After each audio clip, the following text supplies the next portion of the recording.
Según Génesis 47, 12, 27, durante la sequía en Egipto, José almacenó y preservó el alimento. Para subsistir, la gente tuvo que venderlo todo y, al fin, incluso a sí mismos. Ese es el precio de vencer. Así es en este tiempo del fin, donde conseguir el alimento para entrar al reino y conquistar nuestra tierra, que es Cristo, formado en nosotros, nos costará renunciar a todo, incluso a nuestra propia vida. Pero a cambio de nuestro todo, tendremos su todo y reinaremos con él. Con ustedes, José.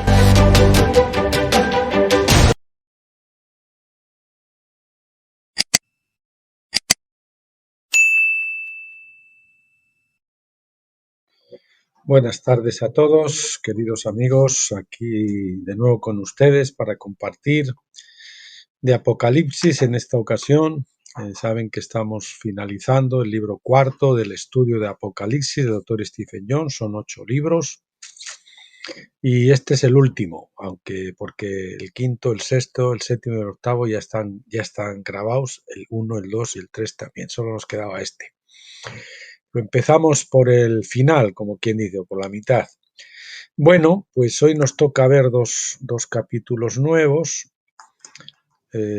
Estamos por la página 68 y son 106 o algo así. O sea que ya nos queda muy poquito para terminarlo. El capítulo 14 y el capítulo 15. El capítulo 14 se abre el templo celestial y el 15 es la mujer y el niño, que es muy interesante porque habla sobre la constelación de Virgo y todas esas cosas. Así que atentos. Bueno, comencemos. Bueno, que no les he dicho la fecha. Hoy es día 17 del 10 del 2023 y son las 5 de la tarde en punto ahora mismo. Bueno, se abre el templo celestial. Cuando el séptimo ángel tocó su trompeta en Apocalipsis 11:15, inmediatamente se nos da una imagen del final o resultado, aunque todos esos eventos aún no se han llevado a cabo en la tierra. Desde el punto de vista celestial, la obra se cumple con éxito, pero debemos entender que la trompeta es un decreto divino que aún debe llevarse a cabo. En otras palabras, el decreto es una promesa que no puede fallar. Se proclama el decreto, pero después tiene que materializarse en la tierra. Y todas las trompetas anteriores y sus correspondientes eventos terrenales han sentado las bases para el derrocamiento de todos los usurpadores. Qué bueno. Luego Apocalipsis 11:19 dice: y se abrió el templo de Dios que está en el cielo, y apareció el arca de su pacto en su templo, y hubo relámpagos y sonidos y truenos, y un terremoto, y una gran granizada, y apareció una gran señal en el cielo. La implicación es que antes de la coronación de Jesucristo como Rey de la creación, el templo celestial estaba cerrado. Pero cuando se abrieron las puertas del templo, apareció el arca de su pacto, es decir, se reveló para que todos la vieran. La palabra griega es orao, con H, ver con los ojos. Además, cuando se abre el templo, aparece una gran señal en los cielos que es el tema de Apocalipsis 12. Es la mujer vestida del sol. Y la I, en Apocalipsis 12:1, es un conector hebreo de uso común en todo el Antiguo Testamento, que en este caso vincula el templo abierto con la señal de la mujer. Y apareció una gran señal en el cielo. Terremoto, una gran granizada, y ese conector lo conecta todo eso con la gran señal del cielo, con la señal de la mujer.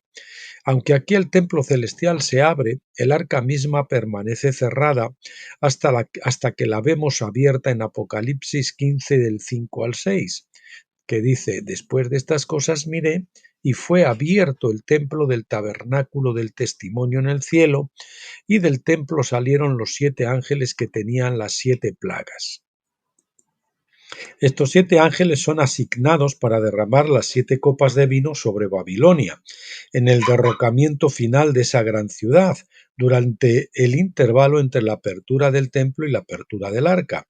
Vemos que suceden muchos eventos en los capítulos 12 a 14. Todos esos eventos son parte de la séptima trompeta, pero aún no derrocan Babilonia. La fiesta de las trompetas. La apertura del templo en el cielo es un evento asociado con la fiesta de las trompetas, Rosh Hashanah, que se celebraba el primer día del séptimo mes. ¿Cómo lo sabemos? La estructura básica del libro de Apocalipsis se basa en el calendario hebreo, que está marcado en 7. Cada 7 años hay un año de descanso sabático.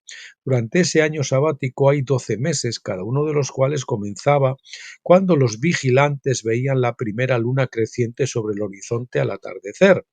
Cuando se veía la luna, se tocaba la trompeta para señalar el comienzo del primer día o tarde del mes siguiente, números 10:10. Entonces, en el séptimo mes, trompeta, la primera trompeta se tocaba el primer día del primer mes y la séptima trompeta se tocaba en Rosh Hashanah, Levítico 23-24, el primer día del séptimo mes. Sin embargo, Rosh Hashanah era más importante que los otros primeros días del mes porque se consideraba que representaba el primer día de la creación, el nacimiento de la tierra misma. También se creía que era el día en que en el futuro los muertos resucitarían. Por lo tanto, la última trompeta de 1 Tesalonicenses 4:16 es la séptima trompeta, la última en marcar la progresión de los meses que conducían a la última fiesta mosaica, la fiesta de los tabernáculos. Repito, por lo tanto, la última trompeta de 1 Tesalonicenses 4:16 es la séptima trompeta, que es la última en marcar la progresión de los meses que conducían a la última fiesta mosaica, la fiesta de los tabernáculos. Durante la fiesta de los tabernáculos debían derramar una libación en cada uno de los 7 días de tabernáculos, números 29, 19, 22 y 25, etc. Estas son las 7 copas de vino derramadas durante el tiempo de la séptima trompeta, el mes de la séptima trompeta. Entonces, vemos que los 7 sellos del libro de Apocalipsis representan los 7 años de un ciclo sabático. Las 7 trompetas vienen en el séptimo sello porque éstas están profetizadas en los 7 primeros meses de ese año sabático. Finalmente, las 7 copas de vino de Apocalipsis 16 están profetizadas por las 7 libaciones de los días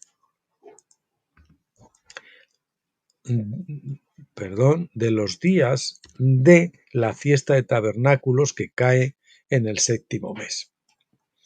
Ver esto nos da el contexto de la séptima trompeta en la estructura profética de Apocalipsis. Esto está destinado a retratar la profecía de Rosh Hashanah, que a su vez conduce a la fiesta de tabernáculos y al colapso final de Babilonia en el 8º día de tabernáculos. La tormenta. La apertura del templo desencadena una tormenta espiritual completa con relámpagos, truenos, granizo, incluso un terremoto. Los editores de la Die Emphatic Diaglott nos dicen que el manuscrito del Vaticano omite "y un terremoto", pero el Numeric English New Testament de Panin incluye esa frase.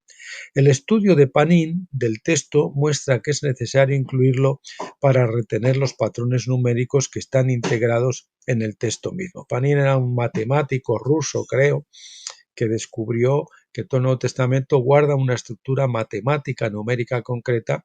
Si nosotros quitamos una palabra o algo, entonces ya no se cumple el patrón, ya el patrón se rompe. Y por lo tanto es un tema importante. Lo para que no está en castellano. Bueno, no sé si lo está, pero se puede, creo que en internet se puede conseguir. Panín numérico del Nuevo Testamento. Los relámpagos son llamados las flechas de Dios en el Salmo 77:17, y las fechas también son los hijos, Salmo 127:4. Por lo tanto, el relámpago representa a los hijos de Dios. La voz de Dios se escucha en el trueno. Salmo 77, 18, segundo de Samuel 22, 14, Juan 12, 29, y debido a que el trueno es el sonido del relámpago, lo que se representa es la voz de Dios hablando a través de sus hijos. Mientras los hijos de Dios dan voz a los decretos divinos que escuchan desde el trono, es decir, del arca en el templo celestial, los juicios de Dios anulan las objeciones de los gobiernos bestias que han usurpado la tierra. A medida que esas fuerzas de la oscuridad son rechazadas decreto a decreto, finalmente llega el momento en que los santos toman el lugar que les corresponde y poseen el reino.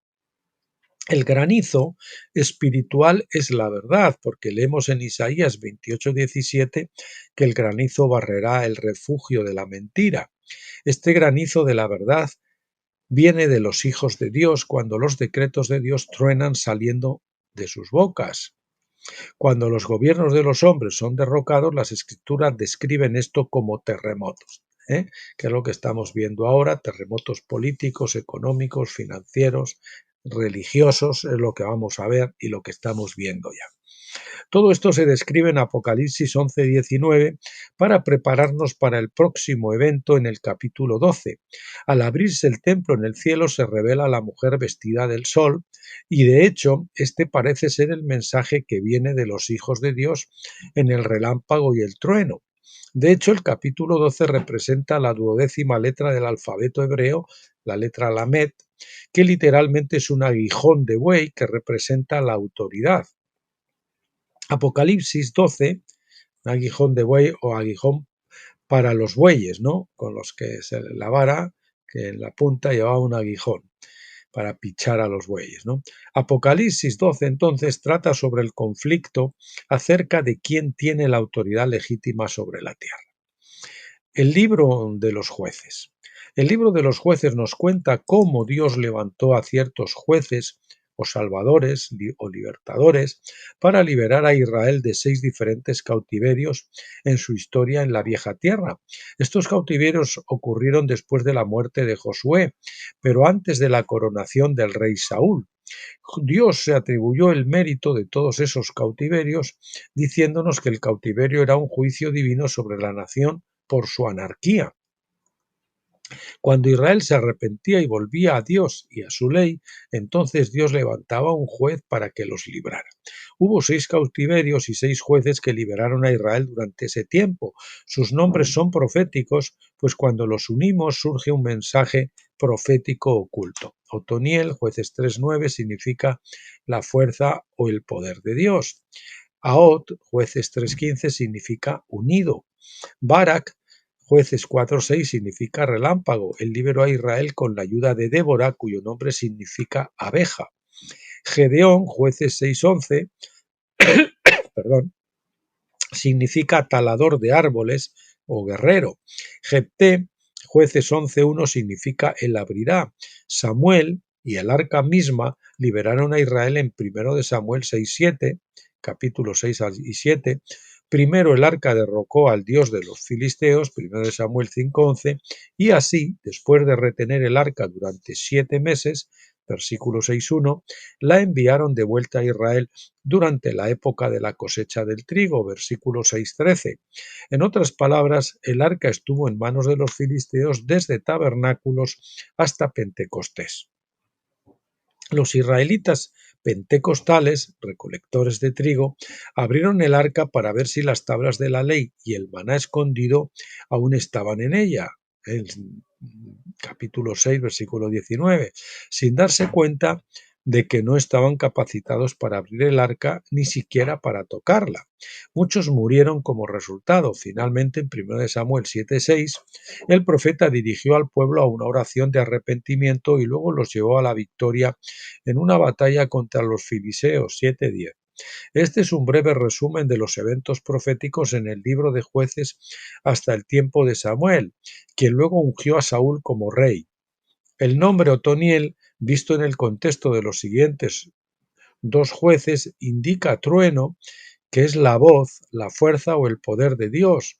Por lo tanto, al unir el significado de todos sus nombres, leemos: la voz de Dios aunada en sus hijos, e hijas como Débora, derribará al enemigo y abrirá el arca. Ese es el mensaje que se forma con los nombres de todos los jueces, la voz de Dios, aunada en sus hijos e hijas también como Débora, derribará al enemigo y abrirá el arca. Lo que es particularmente interesante en esta secuencia es que Jefté nació ilegítimamente, Jueces 11:1, y, sin embargo, fue llamado como juez. Las circunstancias de su nacimiento, junto con su nombre, sugieren una profecía más profunda que corre paralela a las acciones de aquellos israelitas que abrieron el arca sin autorización. Los recolectores de trigo eran tipos de pentecostales, a quienes no se les permite abrir el arca, porque uno debe ser de la fiesta de tabernáculos para ser un verdadero hijo de Dios, es decir, de la cebada. Si bien esta historia es un apartado del flujo principal, sin embargo nos da una lección importante. Además también nos muestra por qué el arca del cielo no se abre hasta Apocalipsis 15:5. Los capítulos anteriores a este versículo hablan de la historia de la Iglesia durante la edad de Pentecostés. El arca no podía ser abierta hasta el tiempo del fin, cuando los hijos de Dios, fortalecidos por la fiesta de tabernáculos, estuvieran calificados para mirar dentro del arca que fue abierta en el cielo. Por lo tanto, podemos decir que cuando Apocalipsis 11:19 representa la apertura del templo, es en preparación para el siguiente paso, cuando se abriría el arca de Apocalipsis 15:5. El intervalo entre estos dos eventos está diseñado en parte para producir hijos de Dios que estén calificados para mirar dentro del arca abierta, ver y entender las tablas de la ley y el maná escondido. Bueno, avanzamos. Requisitos para abrir el arca. La ley y el maná escondido se revelan juntos, porque ambos están contenidos dentro del arca, que es el trono de Dios. Esta fue la recompensa específica dada a los vencedores de Pérgamo, porque Apocalipsis 2:17 dice: al que venciere le daré del maná escondido y le daré una piedrecita blanca. En este sentido, el maná, que era como semilla de cilantro, Éxodo 16:31, y la piedrecita blanca de la ley representan el contenido del arca del pacto. El maná, representado como semilla, es el mensaje de la filiación, cómo ser engendrados por Dios por la semilla del Evangelio a través de la obra del Espíritu Santo. Ese es el mensaje de filiación. Cómo ser engendrados por Dios por la semilla del Evangelio a través de la obra del Espíritu Santo. Leemos de esto en 1 de Pedro 1:23 al 25.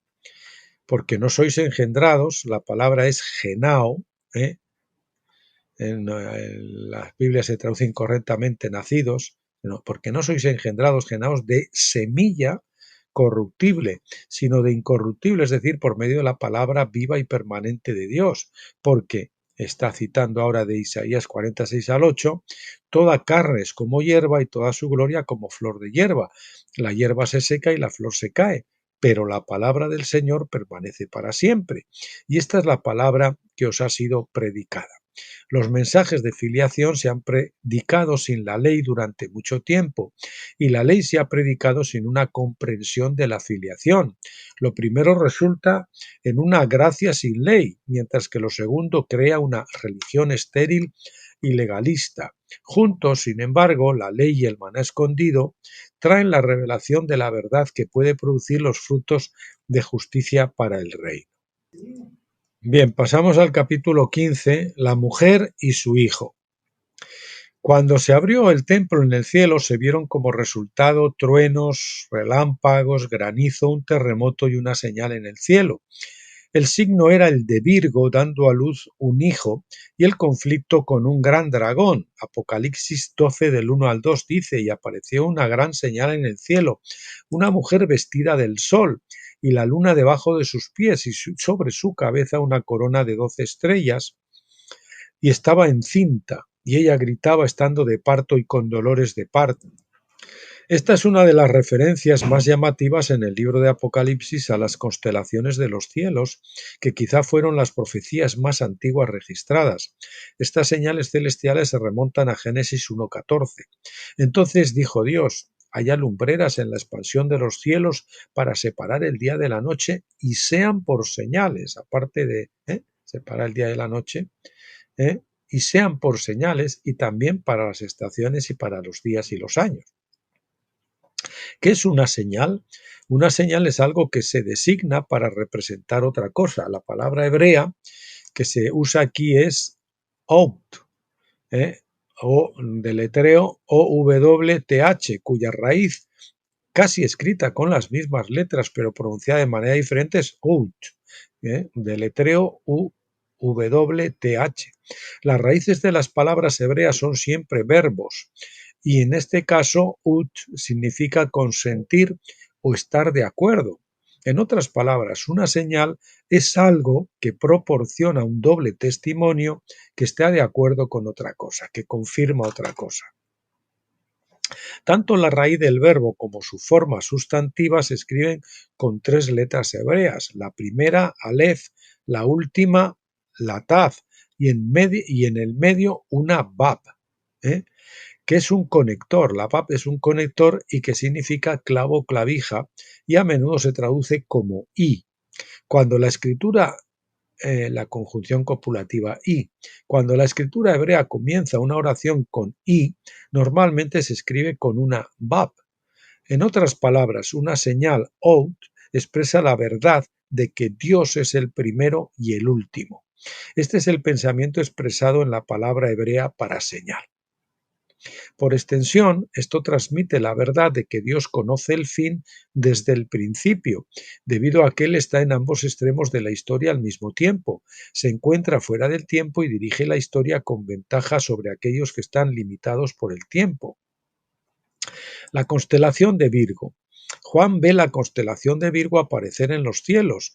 Es una de las señales que Dios no solo creó, sino que también nombró, Salmo 147:4, con el propósito de expresar la historia del Evangelio.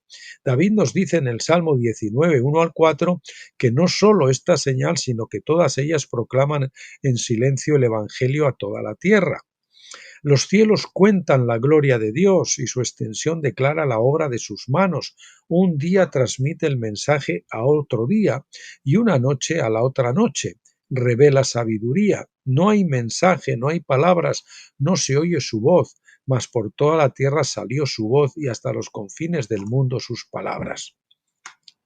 La declaración del versículo 1, que está subrayada arriba, es decir, los cielos cuentan la gloria de Dios, tiene un valor numérico de 888, al igual que el nombre de Jesús en griego, que también tiene un valor numérico de 888. Si esto se refiere a Cristo como aquel que declara la gloria de Dios, o simplemente a los cielos declarando a Cristo como la gloria de Dios, no podemos decirlo con certeza. En mi opinión, es ambas cosas, porque el Evangelio de Cristo es lo que se ha predicado a todo el mundo desde el principio de los tiempos. Así también Pablo hace referencia a esto en Romanos 10:18, diciendo: «Pero yo digo, ¿acaso nunca han oído? Ciertamente que sí, su voz ha salido por toda la tierra y sus palabras hasta los confines del mundo». El Evangelio se expresó en los cielos y fue conocido más o menos por todas las culturas al principio. Fue la primera Biblia universal escrita en señales que profetizaban el plan divino de enviar a su Hijo, que daría su vida para salvar al mundo a través de una virgen. La verdad plasmada en las estrellas y constelaciones se diluyó con el tiempo, y los astrólogos a menudo la cambiaron, la pervirtieron y la usaron mal. Pero lo que los hombres hicieron con la verdad no eliminó su mensaje original ni disminuyó su valor. Los cielos están divididos en 12 signos principales con 3 constelaciones menores, apoyando a cada uno de los 12. Por lo tanto, hay realmente 48 signos de constelaciones que predican el Evangelio en forma de imagen. Entonces, Virgo, la Virgen, es sostenida por otras 3 llamadas los decanos. La primera es Coma, el niño, revelado por los nombres de las estrellas dentro de esa constelación, cuyos nombres significan la rama y el deseado. El segundo decano es el centauro, mitad hombre, mitad caballo, que representa las dos naturalezas de Cristo. Caballo significa la naturaleza divina, alude a Cristo en las Escrituras. La tercera es Bootes o Arcturus, el gran pastor y cosechador, sosteniendo una vara y una hoz. Bootes es el tema principal de Apocalipsis 14 al 17, donde se representa a Cristo con una hoz afilada en la mano con la que siega la tierra. No es factible dar un estudio completo del Evangelio de las Estrellas, ni he tenido tiempo para escribir un libro así. Hay otros libros escritos sobre esto, incluyendo el libro de Raymond Capp, La gloria de las estrellas, el libro de Joseph Seiss, El Evangelio de las Estrellas, y el libro del doctor E.W. Ballinger, El testimonio de las estrellas. Del doctor Ballinger, pues yo lo leí hace muchos años y es una revelación tremenda y que además nos ayuda a saber, entre otras cosas, que el Evangelio de la carta a los hebreos indiscutiblemente la escribió Pablo. Entre otras cosas, por los números y el análisis de la numerología. Ah, no, perdón, no es este. No, me estoy confundiendo con otro libro del doctor Bullinger. Ese que estaba citando ahora es el significado de los números de la Biblia, del doctor Bullinger. Aquí no, aquí nos cuenta, pues eso, cómo las estrellas cuentan la gloria de Dios. Y es muy bonito ver el Evangelio escrito ahí desde el principio de los tiempos. Esto se descubrió cuando en Egipto, creo que fue en una cueva o algo, se descubrió una bóveda donde estaban pintados los nombres originales de las estrellas y todo eso, que son los que realmente tienen ese significado que transmite el Evangelio. Si tiene la The Companion Bible, puede buscar el resumen del doctor Ballinger sobre las constelaciones y su mensaje evangélico en el apéndice 12. Yo también el doctor Ballinger de las constelaciones también leí. Son de los dos libros que he leído yo del doctor Ballinger, solamente he leído esos dos, El testimonio de las estrellas y el que habla del significado de los números. Los dos tremendos. Un erudito tremendo el doctor Ballinger. El hijo de la Virgen. El signo de Virgo, acompañado por coma, su infante, es el foco principal de Apocalipsis 12 del 1 al 2. Es donde comienza el Evangelio de las Estrellas, mientras que algunos teólogos cristianos pueden discutir si María era virgen o simplemente una mujer joven. Todas las tradiciones de todas las culturas enfatizan la virginidad de la mujer de los cielos. O sea que no cabe duda. Todas las culturas y todas las tradiciones. Esta verdad fue universalmente comprendida desde el principio. Seiss nos dice, 100 años antes de Cristo se encontró un altar en la Galia con esta inscripción: a la Virgen que ha de dar a luz, y esta doncella en el signo es la poseedora y portadora de una ilustre simiente. En su mano está la espica, es decir, la espiga de trigo, la mejor de las semillas, y esa espica es indicada por la estrella más brillante de toda la constelación. El Evangelio en las Estrellas, página 28. Jesús mismo hizo referencia a este tema y se lo aplicó a sí mismo en Juan 12, 24. De cierto os digo que si el grano de trigo no cae en tierra y muere, queda solo, pero si muere, da mucho fruto. La Virgen lleva una rama en la otra mano, que es otra señal del Mesías. Isaías 4.2 llama al Mesías el renuevo. En hebreo, Zemach, con Z, rama, basta, que quiere decir rama o vástago, diciendo: en aquel día el renuevo del Señor será hermoso y glorioso, y el fruto de la tierra será el orgullo y el adorno de los sobrevivientes de Israel. Asimismo, Zacarías profetiza a Josué, el sumo sacerdote, uno de los dos testigos. En su tiempo, voy a traer a mi siervo el renuevo. Zacarías 3.8. De nuevo, Zacarías 6.12 dice: entonces dile así dice el Señor de los ejércitos, he aquí un hombre cuyo nombre es renuevo, porque él reverdecerá del lugar donde él está, y él edificará el templo del Señor. El infante, también era conocida como el deseado. En Egipto se llamaba al niño Sexnu, es decir, el hijo deseado. Esto se menciona en Ageo 2.7, King James Version, que dice: y haré temblar a todas las naciones y vendrá el deseado de todas las naciones, y llenaré de gloria esta casa, dice el Señor de los ejércitos. Más tarde los griegos cambiaron a coma del hijo deseado por un manojo de cabello. A coma, el hijo deseado así faltaba ahí. Más tarde los griegos cambiaron a coma, el hijo deseado, por un manojo de cabello. 6 explica esto. Los griegos no sabían cómo traducirlo y por lo tanto tomaron coma en el sentido de su propio idioma y lo llamaron cabello de Berenice. La historia es que aquella princesa dio su cabello, color de oro, como ex voto, con una promesa por la seguridad de su hermano. Dicho cabello desapareció. El asunto fue explicado por la seguridad de que fue llevado al cielo para brillar en la constelación de Coma. Por lo tanto, tenemos un mechón de cabello de mujer en el lugar que ocupa del deseado de todas las naciones. Página 29. La referencia de Ageo al deseado de todas las naciones tiene un valor numérico de 528 que, en la escala musical de solfegio, es la frecuencia del amor y la curación. Se cree que cura el ADN. En la escala es mi, como en do, re, mi, que es la abreviatura de la nota o tono milagroso. El doctor Leonard Horowitz lo llama la matriz matemática musical de la creación.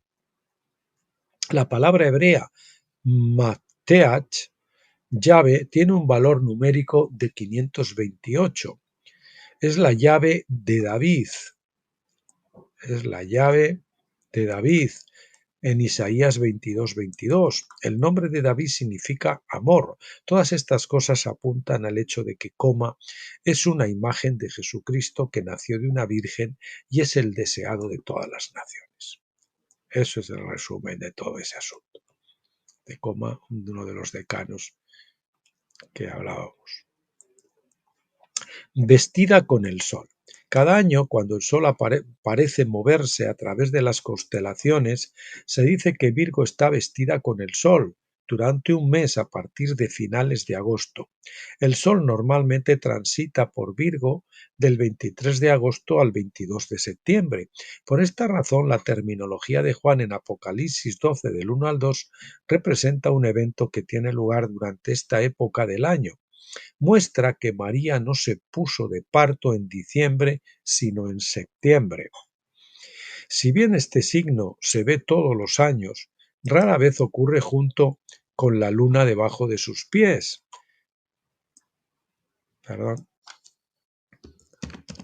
Si bien esta señal, más bien, no estamos hablando así, sino la señal, en este caso vemos el signo como señal.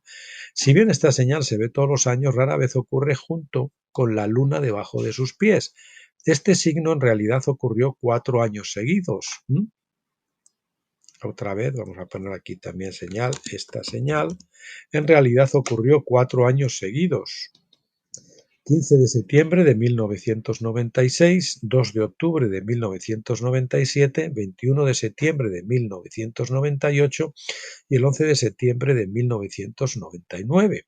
La luna pareció pasar del vientre de Virgo a sus pies. Puede ver los gráficos de 1996 y 1999 aquí. Pues creo que lo tengo aquí. Si vamos a la página, si ven ustedes esta página, pues aquí ven, está la constelación y aquí ven cómo, y aquí en estos otros gráficos también, bueno, para que entienda un poquillo de estos gráficos, que yo la verdad que no los entiendo muy bien, pero si alguno quiere curiosear, pues ahí tiene la página donde lo puede encontrar. Bien, tomamos nota de este hecho en ese momento y fuimos movidos a realizar campañas de oración a las que llamamos guerras de dragones. Cuando el signo de Virgo culminó en 1999, fuimos movidos a realizar una campaña de oración llamada El final del dragón. Escribí sobre esto en el capítulo 21 de mi libro Las guerras del Señor. Es otro de los libros que tienen a disposición en el blog Tabernáculos.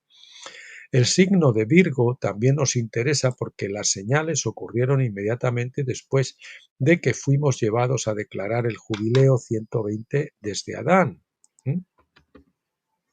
El 22 de septiembre de 1996.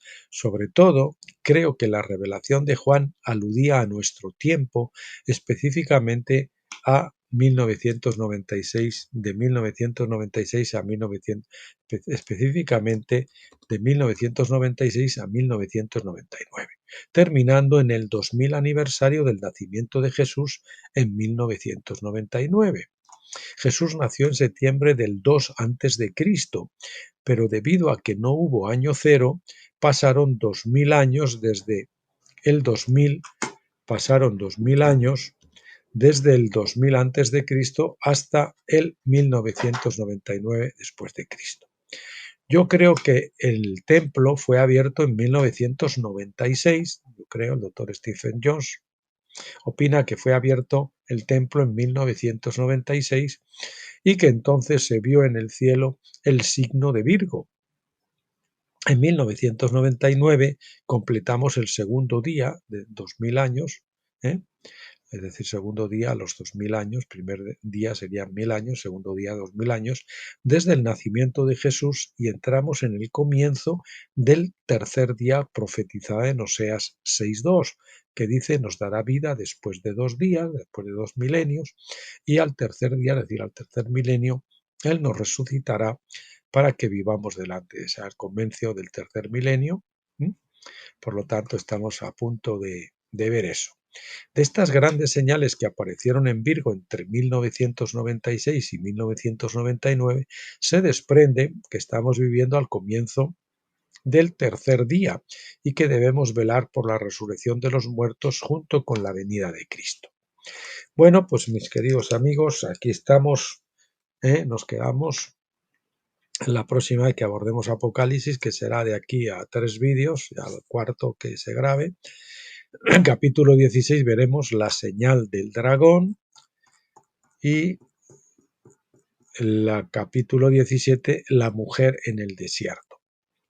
Bueno, y entonces mañana, si es que hacemos vídeo y si no será el lunes, pues continuaremos ya con el capítulo 3 del libro La lucha por el derecho de nacimiento o primogenitura, donde estamos estudiando la controversia o el pleito de Sión desde Esaú y Jacob a lo largo de las generaciones, como ese pleito se prolonga, porque Jacob actuó mal y entonces ha creado un conflicto que se ha ido extendiendo a lo largo de los siglos y que acaba con el sionismo, que es la manifestación de Esaú al final de los tiempos asumiendo el cetro de dominio y por lo tanto mostrándose indigno para que sean descabalgados y el gobierno, el dominio, el mandato de dominio sea entregado a los santos del Altísimo, como dice Daniel, no a un anticristo, a los santos del Altísimo.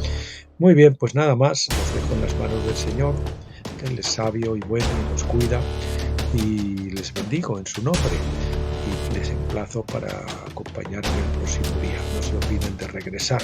Hasta entonces, pásenlo bien.